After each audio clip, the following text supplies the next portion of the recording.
9장입니다. 지난주에 보았던 본문들 계속해서 보도록 합니다. 마가복음 9장 1절부터 8절까지 말씀입니다.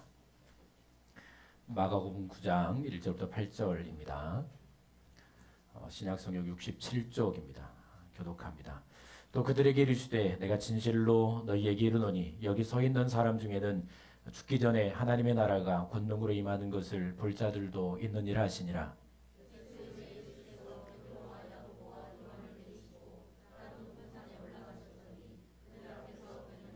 그 옷이 광채가 나며 세상에서 빨래하는 자가 그렇게 희게할 수 없을 만큼 매우 희어졌더라.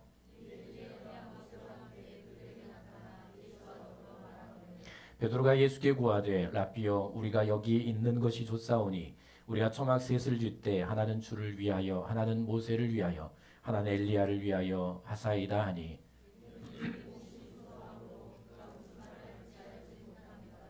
마침 구름이 와서 그들을 덮으며 구름 속에서 소리가 나되 이는 내 사랑하는 아들이니 너희는 그의 말을 들으라 하는지라.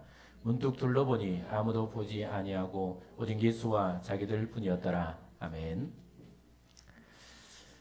화려한 세상에서 나그네로 사는 법이란 제목으로 하나님의 말씀을 지난주에 이어서 계속해서 듣고 있습니다. 우리는 송도의 정체성이 무엇인가를 배웠습니다. 우리는 거류민과 나그네라는 사실을 우리가 지난주에 들었죠. 목적지를 향해서 출발한 곳을 향해서 쉬지 않고 걸어가는 순례길에 있는 거류민과 나그네라는 사실을 우리는 지난주에 말씀을 통해 들었습니다. 하나님께서는 오늘 이제 변화산의 영광은 장차 임하게 될 하나님의 나라 천국의 모형 모습임을 우리가 들었고요.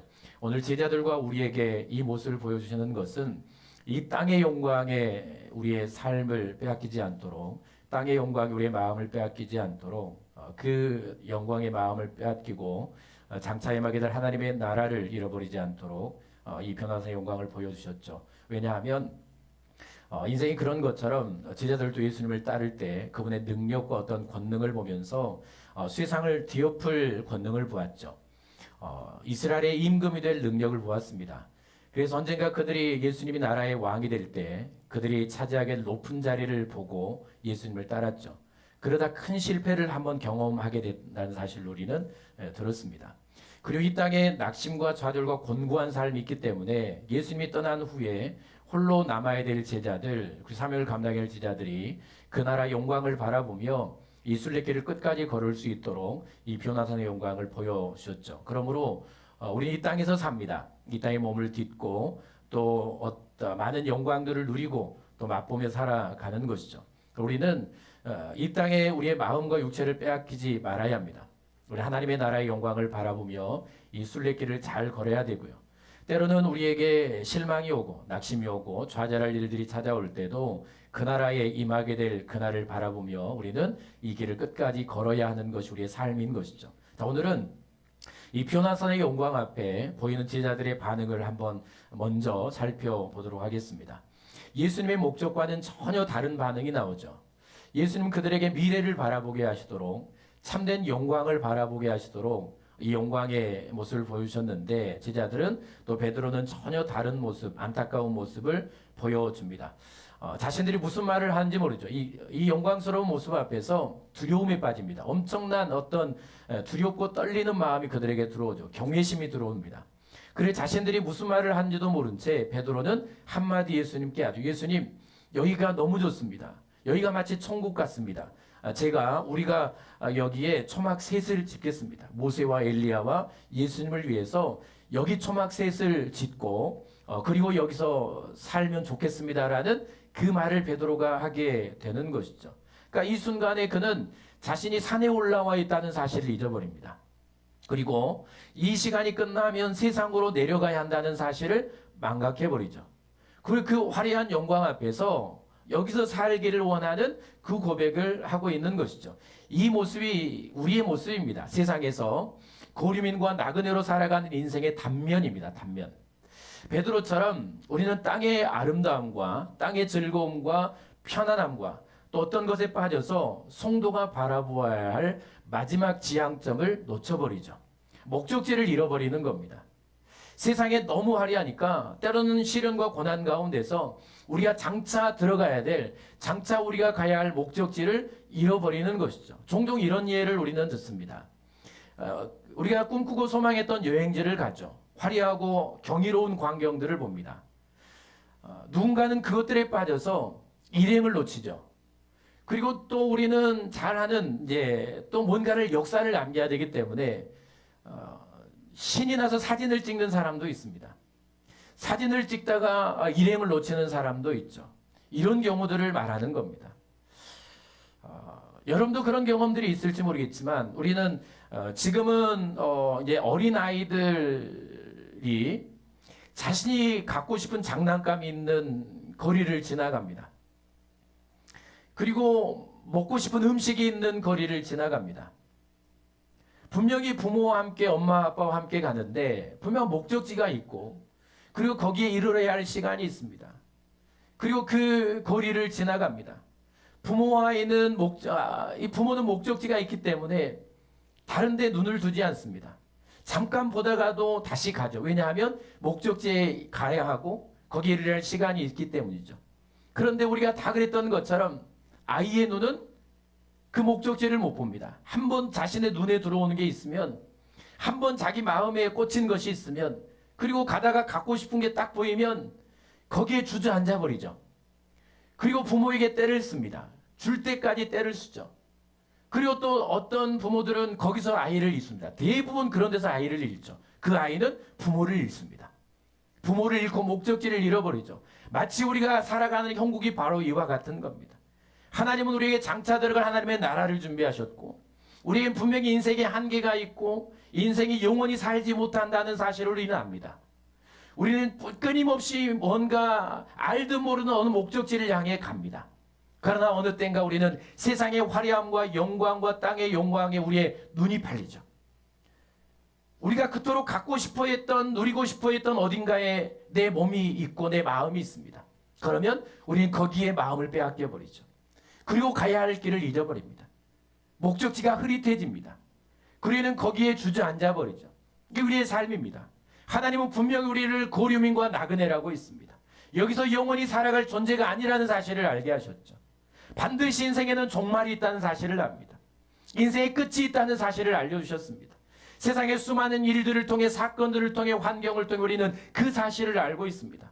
여기가 전부가 아니라는 사실, 내 인생에 여기가 영원히 살아갈 곳이 아니라는 사실을 알고 있습니다. 그러나 우리는 적어도 주일에 예배할 때는, 그리고 가끔 장례식장에 갈 때는, 그리고 어제 같은 이 불행한 사건들이 일어날 때는 우리는 인생에 한계가 있고 내 인생이 영원하지 못하다는 사실을 압니다.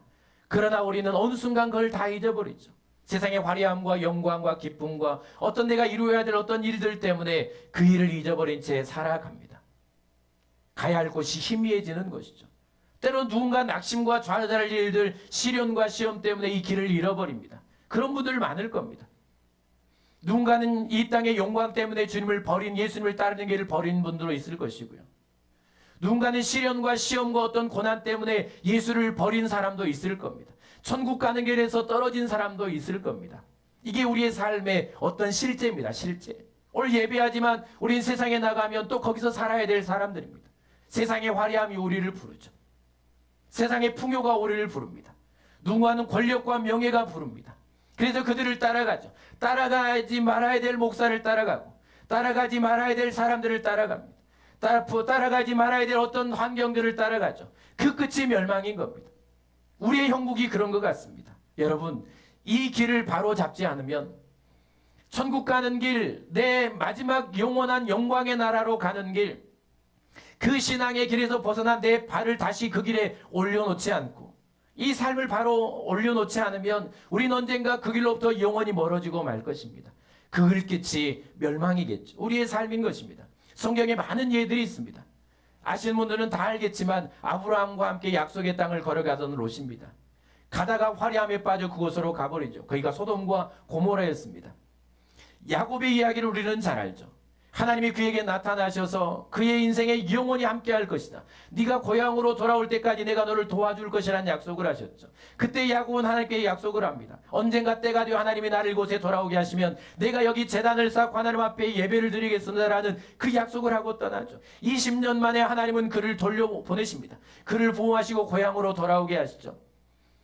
베델로 가야 하는데, 약속했던 베델로 올라가야 되는데, 하나님이 계신 집으로 가야 되는데 세겜이라는 곳에 자리를 잡아버립니다. 그 딸은 그 세상의 화려함과 문화와 그 세상 사람들이 누리는 그 아름다움을 보기 위해 세상으로 나갑니다. 거기서 엄청난 불행과 안타까운 일을 그의 가정은 경험하게 되죠. 요단 동편의 시파도 마찬가지입니다. 하나님, 가나안으로 가던 그들이 요단 동편에서 멈춰버립니다. 물론 하나님이 그 땅을 허락하셨지만, 하나님, 이 푸른 목조지가 우리에게는 너무 좋습니다. 여기 가축을 키우고 우리가 살기에 너무 좋습니다. 여기 우리 요단강을 건너가지 않게 해주십시오. 그들이 루벤과 갓과 므낫세 반지파 아닙니까? 가나안의 이스라엘 백성도 마찬가지죠. 그들이 이루어야 될 목적지를 상실해버리고 그 땅의 우상에 빠집니다. 그렇게 멸망해 갑니다. 기득권 때문에 자신들이 가진 권력과 명예와 돈과 인기를 놓기 싫어서 자신들 앞에 온 메시아를 보지 못했던 유대 종교 지도자들, 정치가들이 있었습니다. 진리이신 생명이신 예수님이 그들 앞에서 그들에게 말씀을 전하고 천국을 전하는데 그들 안에 있었던 기득권을 놓치기 싫었습니다. 권력이 있었고 명예가 있었고 돈이 있었죠. 영광이 그들에게 있었습니다. 사람들이 그들을 따르며 존경합니다. 그걸 놓치기 싫으니까 그 앞에 있는 메시아를 구약 내내, 그들의 인생 내내 기다렸던 예수 그리스도를 만나지 못하는 이 불행한 일들이 그들에게 있었던 겁니다. 이게 우리의 삶이죠. 세상은 때로 화려함을 줍니다. 세상은 우리에게 권력을 줍니다. 그리고 세상은 명예와 권력을 쫓으라고 말합니다. 돈을 따르라고 말하죠. 이게 가치관 아닙니까? 돈 때문에, 권력 때문에 세상은 불행해져 갑니다. 그렇게 세상은 멸망해 갈 겁니다. 여러분, 세상이 좋아질 거다. 역사가 발전할 거다. 여러분, 살기는 좋아지겠지만 여러분, 세상은 훨씬 더 불행해질 겁니다. 인생의 연수는 늘겠지만, 조금 더 몇 년 살겠지만 훨씬 더 세상은 악해질 겁니다. 이거는 제가 예언합니다. 전 예언가가 아니지만 세상에 더 좋아질 거다. 여러분, 그렇게 사셨죠. 이 시기가 지나면 더 좋아질 거다. 이 때가 지나면 평안해질 거다. 이 눈물의 시간이 되면 평안한 때가 올 거다.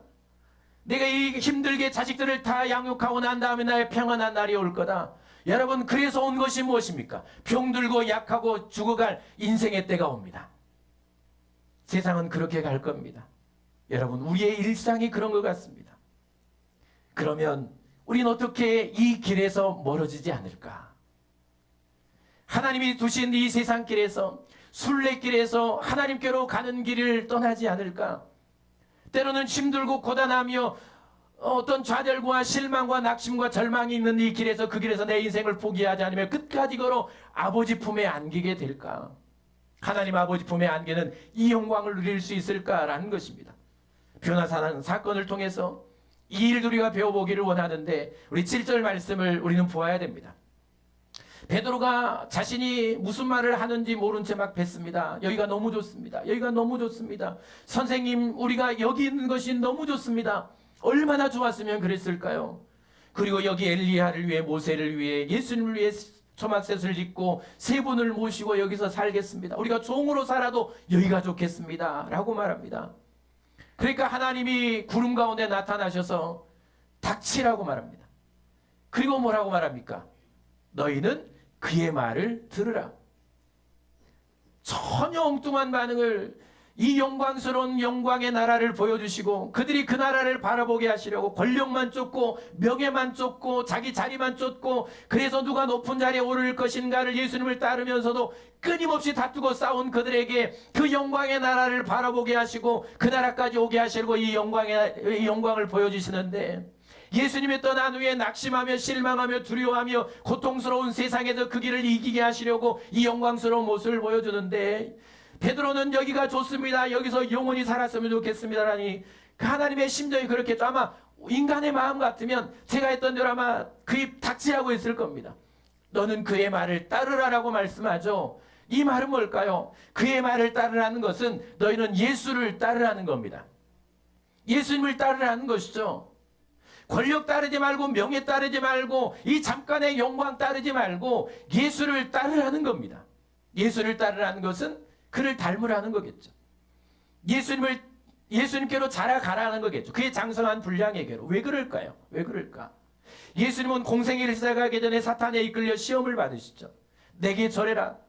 내 앞에 무릎 꿇고 절하면 세상의 영광을 너에게 다 주겠다라는 시험을 받습니다. 그리고 40일 금식을 한 후에 그 앞에 섰을 때 이 돌이 떡이 되게 해라. 그 육체의 욕망 아닙니까? 그리고 이 성전에서 떨어져라. 하나님이 너를 지켜줄 거다. 어떤 명예와 권력에 대한 자기 어떤 영광에 대한 그 길을 예수님은 통과하셨죠. 세상의 화려함과 영광과 그 육신에 올라오는 그 욕망을 이겨내셨습니다. 그리고 십자가의 길을 가시죠. 공생을 시작한 후에 그는 칭찬받는 삶이 아니었습니다. 존경받는 삶이 아니었죠. 유대인들은 끊임없이 예수님을 죽이려고 했던 박해와 핍박과 무시와 조롱과 그리고 십자가의 길은 옆구리를 찌르며 피를 다 쏟는 살이 찢기는 그 고난의 길이었습니다. 그 길을 가셨죠. 나달이시고 자신의 뜻을 죽이시고 순종하심으로 그 십자가의 길, 순례의 길을 마지막까지 가신 후에 영광의 나라에 이르렀어. 부활의 영광과 하나님의 영광의 나라에 이르는 영광을 누렸죠. 그러니까 우리가 그 영광의 나라까지 가려면 우리가 세상의 어떤 화려함과 내 인생의 약함을 이겨내고 사람들의 조롱과 미움과 어떤 것들을 이겨내고 이 순례길을 끝까지 걸은 후에 그 영광의 나라에 이르러서 하나님의 품에 안기려면 우리는 결국 따라야 할 분은 딱 한 분입니다. 예수가 가신 길입니다. 예수님을 따르면 가는 겁니다.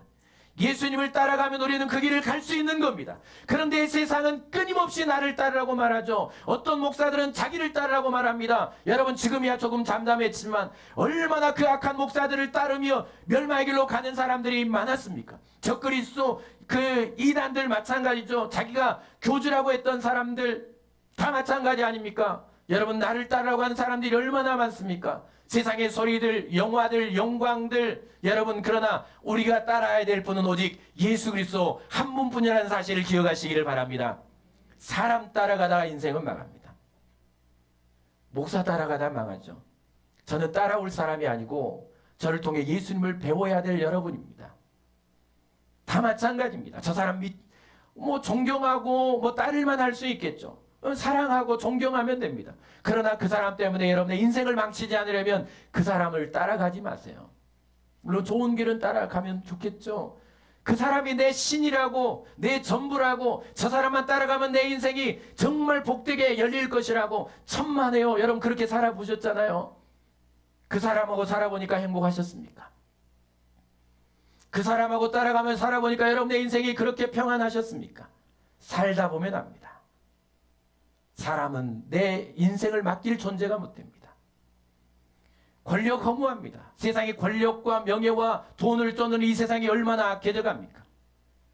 물론 있으면 좋겠죠. 있으면 편하겠죠. 그러니까 오늘도 그것들을 쫓아 살아가지 않습니까? 여러분 성도는 예수만 따라야 될 사람입니다. 예수만 따라야 될 사람입니다. 절대 엉뚱한 말에 휘둘리지 마세요. 세상의 소리에 귀를 기울이지 마십시오. 가문이설에 속아 넘어가지 마세요. 예수가 아니면 예수님이 하신 말씀이 아니면 우리는 거기서 멈춰야 되는 것입니다. 그러면 예수님을 따라간다. 예수님을 내 주인으로 모시고 그분의 가신 길을 따라간다라는 건 뭘까요? 예수님이 이미 8장에서 말씀하셨죠. 먼저는 자기를 부인하고 자기 십자가를 지는 것입니다. 좀 인기 없는 말씀을 제가 드립니다. 좀 별로 재미가 없습니다.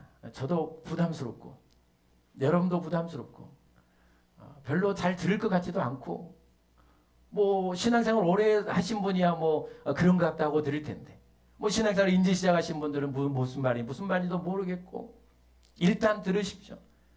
자기를 부인하고 자기 십자가를 지는 것이 나를 따르는 것입니다. 예수님이 마가복음 8장 24절에서 이렇게 말씀하셨죠. 무리와 제자들을 불러 이르시되 누구든지 나를 따라오려거든 자기를 부인하고 자기 십자가를 지고 나를 따를 것이니라. 그러니까 예수님을 따른다. 예수님이 가신 길을 따른다라는 건 뭘까요? 딱 두 가지죠. 자기를 부인하는 것과 자기 십자가를 지는 것입니다. 그러면 이건 무슨 의미일까요?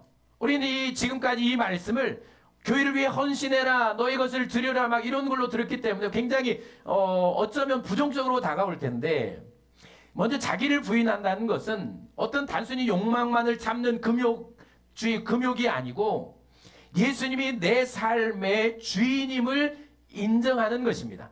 그러니까 내 인생의 주인을 예수님으로 모시고 나의 지성과 의지와 감정의 주도권을 예수님께 내어드리는 것이 자기를 부인하는 겁니다. 그러니까 이런 거겠죠. 내가 주인이 되어서 선악을 판단합니다. 이건 나빠, 이건 좋아. 그리고 내가 주인이 되어서 이건 선택하고 저건 선택하지 않습니다. 선택과 결정의 선택권이 다 나에게 있었습니다. 내가 좋으면 좋은 것이고 내가 안 좋으면 안 좋은 것이고 내가 원하면 선택하는 것이고 내가 원하지 않으면 선택하지 않는 것이고 이게 주도권이 나에게 있는 것 아닙니까? 그럼 어느 순간 예수가 내 안에 들어오십니다. 복음이 내 안에 들어오고 믿음이 들어오고 신앙이 내 안에 들어옵니다. 그때부터 이게 바뀌기 시작합니다. 내가 원하는 생각이 있습니다. 내가 하는 게 있습니다. 내 생각에는 이게 옳아. 그리고 내가 아는 한 이게 옳아. 그리고 내 의지는 이걸 하고 싶어요. 내가 생각하는 게 이게 옳습니다.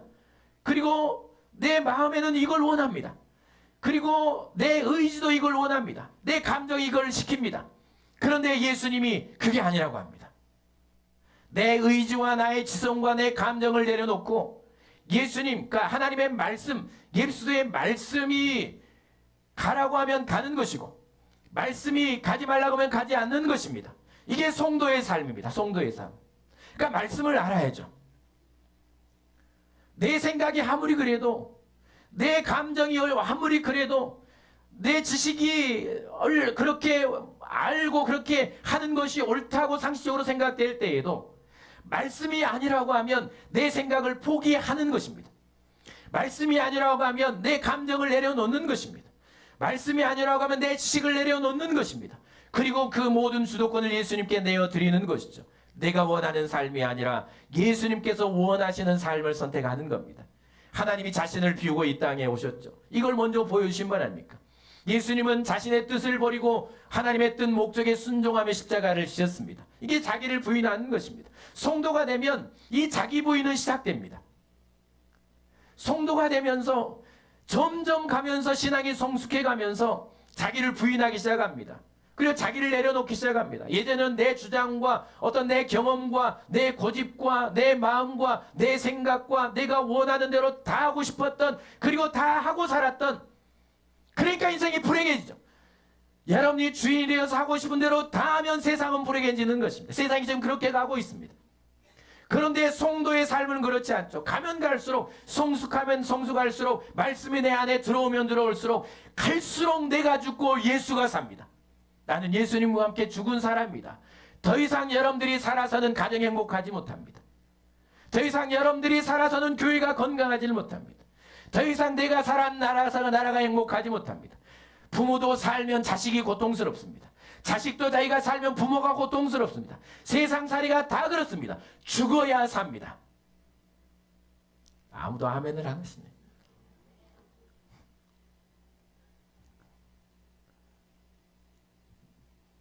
제가 그토록 아끼고 보살폈던 할미꽃이 피었습니다. 보기를 원하시는 분은 찾아오러 가세요. 다 죽은 것 같았는데 겨울에는 다 죽죠. 나무들은 전부 다 자기의 온몸을 죽입니다. 죽어야 겨울을 삽니다. 죽어야 삽니다. 씨도 떨어져 죽어야 열매를 맺습니다. 내가 죽어야 가정이 삽니다. 내가 죽어야 자식이 삽니다. 이걸 부모는 배워가는 겁니다. 자식들 때문에 힘들죠. 막 죽이고 싶을 때도 있죠. 부모는 그러면서 자기를 죽이는 법을 배우는 겁니다. 아, 내가 죽어야 되는구나. 내가 죽어야 되는구나. 이게 행복의 비결입니다. 신앙이 행복하고 인생이 행복한 비결입니다. 아직도 못 죽으신 분들은 자기 부인의 훈련을 하십시오. 예수님이 자기를 비우고 이 땅에 오신 것처럼 나는 없습니다. 나는 없습니다. 내 주장은 없습니다. 내 주장은 없습니다. 나는 생각도 없는 사람입니다. 난 아무것도 없습니다. 주님이 원하는 대로 살겠습니다. 이게 자기의 부인의 삶입니다. 자기 십자가를 진다는 건 뭘까요?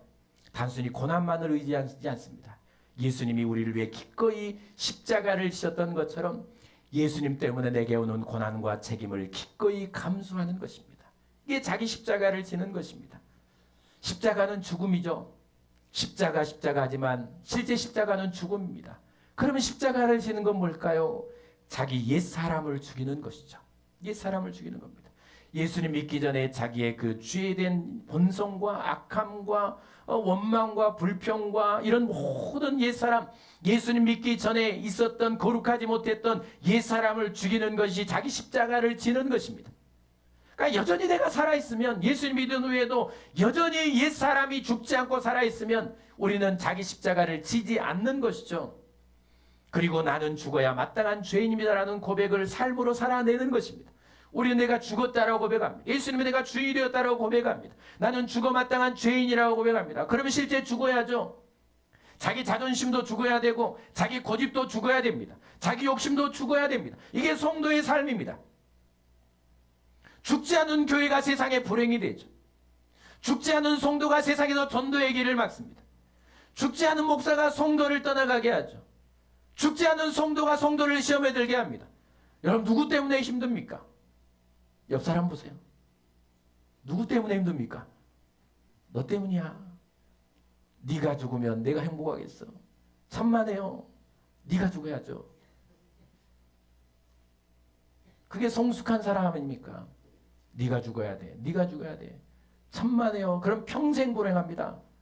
죽으면 삽니다. 이걸 삶으로 살아내십시오. 고집 죽이세요. 여러분들의 자존심을 꺾으세요. 여러분들의 욕심을 죽이세요. 그러면 옆에 있는 사람이 너무너무 행복해집니다. 옆에 있는 사람 사랑하십니까? 옆에 있는 분이 행복하기를 원하십니까? 여러분의 자녀들이 복되기를 원하십니까? 그러면 거기서 여러분들을 죽이십시오. 이게 십자가를 지는 삶입니다. 세상 가치관을 끊어내는 거죠. 세상은 힘을 가져, 권력을 가져, 돈을 가져, 명예를 가져. 그래야 너의 성공이고 그것이 너를 증명할 수 있는 길이야. 네가 빛날 수 있는 길이야. 세상은 끊임없이 그렇게 가치관을 부르짖으며 세상은 소리불러 우리를 부릅니다. 얼마나 많습니까? 권력을 쫓는 사람들, 명예를 쫓는 사람들, 돈을 쫓는 사람들, 수없는 사람들, 목사들마저 권력과 명예와 그것들을 쫓아갑니다. 그들을 속도 모르고 멍청하게 따라가는, 멍청하게 아니고 성도들도 있습니다. 여러분도 그러시겠습니까? 세상은 부릅니다. 예수님은 버리는 길을 가셨죠. 예수님은 낮아지는 길을 가셨습니다. 예수님은 섬기는 길을 가셨습니다. 저 하늘에서 누가 높은 자냐? 섬기는 자가 높은 자다. 누가 세상을 다스릴 수 있는가? 섬기는 사람이 세상을 다스릴 수 있습니다. 여러분, 누군가를 뽑고 이제 선거철이 다가옵니다. 저한테도 막 연락이 옵니다. 이제 교회를 찾아오겠다고. 찾아오면 제가 소개는 시켜드릴 겁니다. 누군가를 선택하고 뽑을 때 여러분, 그분의 능력이나 실력, 그것보다 중요한 것은 그가 진짜 사람을 섬길 수 있는 사람인가를 보세요. 그러면 눈이 열려야죠. 그분의 인격을 볼 수 있는 눈이 열려야죠. 한 번 보고는 못 올 겁니다. 진짜 그의 인격과 그의 성품을 볼 수 있는 눈이 열려야죠. 돈이 아니고 그 사람의 외모가 아니라 그 사람의 인맥이 아니라 정말 그 사람이 나를 섬겨줄 수 있는 사람인가, 이 지역을 섬길 수 있는 사람인가, 잘 살펴보세요. 제가 선거 투표에 지혜를 드리는 거니까. 그리고 꼭 선거에 나오실 분들은 잘 섬기십시오. 힘 섬기고. 세상은 소리칩니다. 힘을 가지라고, 권력을 가지라고, 돈을 가지라고, 명예를 가지라고. 성도도 그 길을 가야 합니까? 성도는 그 가치관과 반대로 가는 사람이 성도입니다. 예수님이 가신 길을 갈아야죠. 그래야 세상 화려함에 무너지지 않는 것입니다. 그리고 자기 십자가를 지는 것은 뭘까요? 자기 삶 속에 허락하신 십자가를 진짜 지는 겁니다. 그 십자가는 하나님께서 내 인생에 정해 주신 몫입니다. 사명일 수도 있고, 그리고 더 쉽게 말하면 내 역할입니다. 역할. 드라마에, 영화에 보면 수많은 역할들이 나오죠. 조연도 있고 주연도 있고 악한 사람도 있고 선한 사람도 있고 미움받는 사람도 있고 사랑받는 사람도 있고 건강하고 강한 사람도 있고 아픈 사람도 있고 건강해서 드라마를 빛나게 하는 사람도 있고 아파서 빛나게 하는 사람도 있습니다. 여러분, 우리의 인생은 그렇습니다. 그 사람이 그 드라마에서 영화에서 보이지 않는 단역, 빛나지 않는 아픈 그런 역할을 감당해내는 것은 그 역할이 자기의 인생의 전부가 아니라 그 인생이 자기가 아니라 잠깐 맡아놓은 역할이고 영화를 위해 그 영화를 드러내고자 하는 어떤 그 결말을 위해 맡은 역할이라는 사실을 알고 그 역할이 끝나면 본래 자기 역할이 본래 내가 기다리고 있다는 본래 내가 있다는 사실을 알고 있기 때문에 그 일은 그 일을 역할들을 감당해내는 것입니다. 여러분, 우리가 꼭 알아야 될 게 있습니다. 하나님은 이 영화와 드라마 같은 이 시간과 공간 안에 이 역사 안에 하나님을 나에게 여기 두셨습니다. 그리고 하나님은 나에게 역할을 주셨습니다. 수많은 역할들이 있습니다. 빛나는 역할이 있고 빛나지 않는 역할이 있을 겁니다. 건강한 역할이 있고 아픈 역할도 있을 겁니다. 여러분, 사람들을 섬겨야 될 역할도 있을 것이고 누구를 다스려야 될 역할도 있을 겁니다. 조연과 같은 역할, 또 주연과 같은 역할, 사랑받는 역할, 미움받는 역할도 우리에게는 다 있습니다. 여러분, 하나님의 뜻을 드러내시려고 하나님의 목적하신 바를 이루어내시려고 이 드라마와 같은 이 영화를 통해서 인류에게 전할 하나님의 메시지가 있어서 하나님은 각자의 삶에서 그 배역과 역할을 나에게 맡겨주셨고 우리는 각자 현상의 역할을 감당해내는 것입니다. 힘들 수도 있습니다. 아플 수도 있습니다. 빛나지 않을 수도 있습니다. 누군가는 영광스러울 수도 있습니다. 그러나 그 역할은 잠시 후면 끝납니다. 그 역할은 영화가 1시간 반, 2시간이면 끝납니다. 그 역할은 드라마가 몇 편인지 모르겠지만 그 편이 끝나면 그 역할은 끝납니다. 본래 자기로 돌아가는 것입니다. 아무리 화려하고 영광스러운 역할을 맡았어도 여러분 그거 끝납니다. 교만하지 마세요. 자랑하지 마세요. 하나님이 그것을 통해서 하나님이 이루실 목적이 있어서 그 역할을 주셨으니 그 역할을 맡았으면 감사하셔야죠. 아프고 힘들고 빛나지 않으며 조연이며 여러분, 그게 힘들고 고난스러울 수 있지만 하나님은 그 역할을 나에게 맡기셨고 그 일을 통해 하나님의 거룩한 뜻을 이루어가기를 원하셔서 내 인생의 역할의 자리에 나를 주셨고 배역을 맡기셨습니다. 참고 인내하며 그 끝이 곧 옵니다.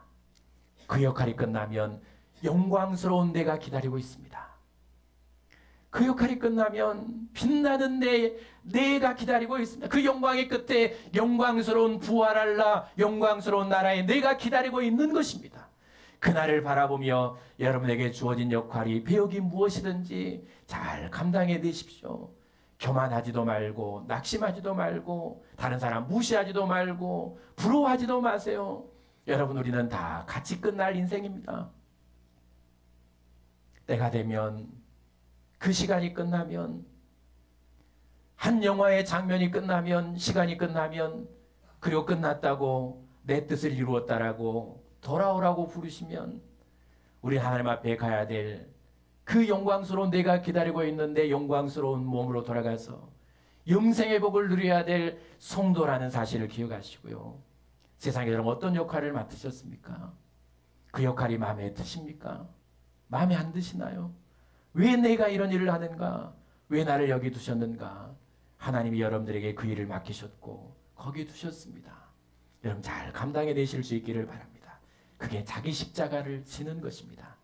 그리고 다음으로는 말씀 그대로겠죠. 예수님의 말씀을 따르고 순종하는 것입니다. 예수님에게 그 얘기를 말씀하시죠. 그의 말을 들으라. 그의 말을 들으라. 여러분 세상에 소리가 흘러옵니다. 세상은 부릅니다. 내 소리 들으라고, 내 말 들으라고. 사람들은 소리칩니다. 그러나 그들이 마지막까지 갈 수 있는 이 힘은 예수님의 말씀을 따르는 것입니다. 하나님은 구약부터 지금까지 말씀으로 성도를 이끌어 오셨습니다. 위로하시고 격려하시며 길을 가르쳐 주시고 소망을 주시고 용기를 주시고 이끌어 오셨죠. 주의 말씀은 내 발의 등이요 내 길의 빛입니다. 주의 말씀을 열면 빛이 어두운 사람들을 깨닫게 하나이다. 여러분, 그러므로 우리는 다른 것이 아니라 오직 하나님의 말씀, 그분이 말씀으로 이 세상에 오셨죠. 말씀으로 내 안에 역사하십니다. 그러면 하나님의 말씀을 잘 듣고 순종하며 따르면 여러분 그 길 끝에 영광의 나라가 기다리고 있다는 사실을 꼭 기억하시고요. 말씀 많이 듣고 말씀 많이 보고 주님의 말씀을 따라가는 그런 저와 여러분들이 될 수 있기를 바랍니다. 다른 거 따라가지 말고요. 꼭 하나님의 말씀만을 따라가십시오. 그리고 두 번째, 성도의 본분, 존재의 목적을 깨닫고 붙들고 가십시오. 여러분, 예수님은 목적을 갖고 오셨죠. 그러면 제자들의 목적이 뭡니까? 마가복음 8장 35절 말씀 보면 누구든지 자기 목숨을 구원하고자 하면 잃을 것이요 누구든지 나와 복음을 위하여 자기 목숨을 잃으면 구원하리라. 이게 뭡니까? 누구든지 나와 복음을 위하여 자기 목숨을 잃으면 구원하리라. 예수님과 복음을 위하여 목숨을 바치는 것이 제자들에게 주신 본분이고 그들의 존재의 목적입니다. 더 정확하게 말하면 마가복음 1장 17절 예수께서 이르시되 나를 따라오라 내가 너희로 사람을 낚는 어부가 되게 하리라. 그들의 본분이 뭡니까? 예수님이 그들을 부르신 목적이 뭡니까? 그리고 예수님께서 그들을 이 땅에 살려두신 존재의 목적이 뭡니까? 나를 따르라 사람을 낚는 어부가 되게 하리라. 낚는다라는 것은 그들을 건져 올린다는 것이죠. 그러면 그들 어디서 걸려오니까 바다에서 물고기로 건져 올리죠. 성경에서 바다는 사망입니다. 바다는 죽음입니다. 바다는 죄가 있는 것이죠.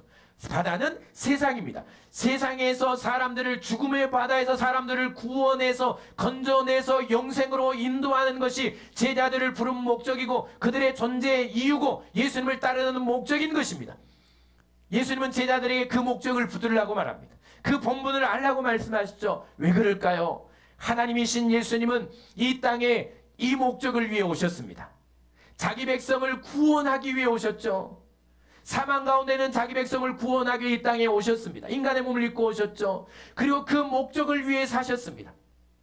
그리고 그 목적만 바라보고 가셨죠. 목적이 분명하니까 목적이 그 안에 채우고 존재의 목적이 분명하고 이루어야 될 목적이 분명하니까 세상의 화려함의 마음을 빼앗기지 않습니다. 잠깐 빼앗기다가도 다시 가지고 나 목적이 있는 존재지. 그 목적을 향해 갑니다. 이루어야 될 목적이 분명하니까 사람들의 어떤 조롱이든지 비난이든지 멸시든지 인생의 고통이든지 그것이 그 길을 막지를 못합니다. 그 목적지를 향해 끊임없이 쉼없이 예수님은 달려가셨습니다. 그리고 십자가를 지시고 자기 백성의 구원의 길을 여셨죠. 그 길 끝에 부활의 영광이 있었고 그 길 끝에 영광의 나라가 있었고 그 길 끝에 자녀들의 구원의 기쁨이 기다리고 있었던 것입니다. 그러므로 여러분 이 땅에서 길을 잃지 않으려면 이 땅에 어떤 낙심에 내가 무너지지 않으려면 존재의 목적을 분명히 하십시오. 살아야 될 목적을 분명히 하세요. 내가 왜 이 땅에 왔는지 그리고 내가 왜 이 땅에 살아가는지 내가 무엇을 이루어야 하는지를 명확하게 알고 먹고 자고 일하고 공부하고 사십시오. 그러면 인생에서 방황하지 않습니다. 한눈 팔지 않습니다. 목적이 분명하면 세상의 화려함의 마음을 빼앗기지 않습니다. 성숙한 부모 어른과 아직 성숙하지 못한 아이의 차이는 그거 아닙니까? 목적이 분명하면 아무리 주변에 화려한 것들이 있어도 고난이 있어도 그 목적지를 향해 갑니다. 시간이 되면 일어납니다. 순례자의 길이 그런 길이 아닙니까? 때가 되면 갑니다. 즐기다도 일어나고 가야지. 또 목적지를 향해 가야지. 또 일어나야지. 힘들어도 일어나야지. 고통스러워도 일어나야지. 다리가 아프고 몸이 아프고 일어나야지 하고 갑니다. 여러분들의 삶이 그렇게 온 삶 아닙니까? 목적이 있으니까. 자식이라는 목적이 있고 내가 이루어야 할 목적이 있으니까 여기까지 온 것 아닙니까? 목적이 사라지면 삶은 허망하죠. 그게 허무함의 때입니다. 세상의 목적은 사라집니다. 분명히 하세요.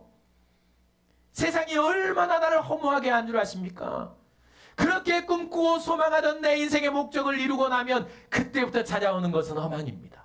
허무함입니다. 영원히 사라지지 않은 목적을 죽을 때까지 내 인생을 이끌고 열망을 일으키고 소망을 주고 나를 살게 하고 일어나게 하고 내가 세상의 화려함에 눈을 빼앗기지 않게 하는 그 목적을 분명하게 붙들 수 있기를 바랍니다. 그것은 사람을 구원해내는 것입니다. 하나님이 나를 향한 목적, 내 안에 목적을 담으셔서 여기 보내셨습니다. 나의 구원과 나를 통해 사랑하는 자녀들을 구원하시고 언젠가 때가 되어 사랑하는 자식들을 품에 안고 영원히 즐거워하시는 것이 하나님의 목적입니다.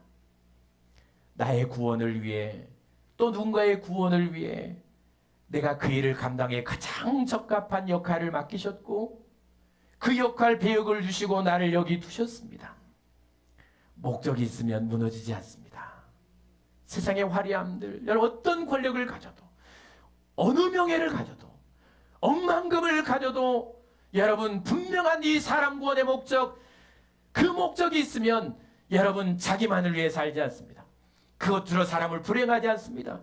아, 이건 내 것이 아니지, 이건 내가 가진 게 아니지, 내가 이룬 게 아니지, 하나님이 이것을 통해 또 누군가의 행복을 위해, 또 누군가의 구원을 위해 나를 여기 두셨지, 나는 그 일을 이루어야 될 사람이지. 그 목적이 분명하면 명예 때문에 안 죽습니다. 권력 때문에 무너지지 않습니다. 돈 때문에 망하지 않습니다. 목적이 불분명하니까 여러분 돈이 생기고 명예가 생기고 권력이 생기면 다 망하는 길로 가지 않는 것 아닙니까? 교만하지 마십시오. 그거 내가 가진 거겠습니까?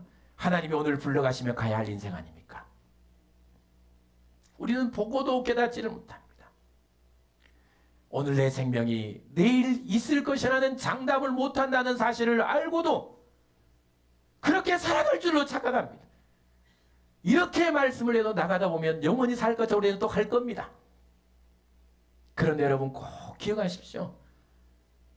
나에게 가야 할 목적지가 있다는 사실을, 내가 이루어야 될 목적이 있다는 사실을 기억하십시오. 여러분, 하나님은 나를 통해 나를 부르시죠. 얘야, 네가 내 품까지 오기를 바래. 네가 세상에 이 순례길을 다 걸은 후에 내 품에 안겨 나의 기쁨이 되어 영원히 나와 함께 살기를 바래. 또 네가 누군가를 구원해서 그 길로 인도하기를 원해. 이 목적을 나에게 담으셔서 여기 두셨으니 이 목적 붙들고 식사하시고요, 이 목적 붙들고 공부하시고요, 이 목적 붙들고 돈 보시고요, 이 목적 붙들고 권력 가지시고요, 이 목적 붙들고 명예 추구하시고요, 이 목적 붙들고 여러분의 꿈을 이루어 가십시오. 여러분 다 이루어도 절대 목적은 잃어버리지 마세요. 그러면 인생은 무너지지 않습니다. 그럼 여러분들은 그것들 때문에 흔들리지 않습니다. 아무리 부귀영화도 목적이 분명한 사람은 무너지지 않는다는 사실을 기억하시고 끝까지 걸어서 모두 함께 아버지 품에 안겨서 영원한 삶을 사는 그런 조화는 되었으면 좋겠습니다. 부모의 정말 기쁜 때, 여러분들이 정말 엄마 아빠로 행복했던 때, 그때가 언제입니까? 사춘기 자식들을 둔 때입니까? 그때는 내 품에 있을 때입니다. 말 못해도, 자기 음식 자기가 못 찾아 먹어도, 못 걸어도 내 품에 안을 때 부모는 가장 기쁜 것입니다. 하나님은 내 아버지 되십니다. 하나님의 최고의 기쁨은 나를 그 품에 안으시는 겁니다. 이 꿈이 여러분에게 있으니 끝까지 걸어서 그 나라에 이르는 주와 이름들을 낼 수 있기를 바랍니다. 기도하겠습니다.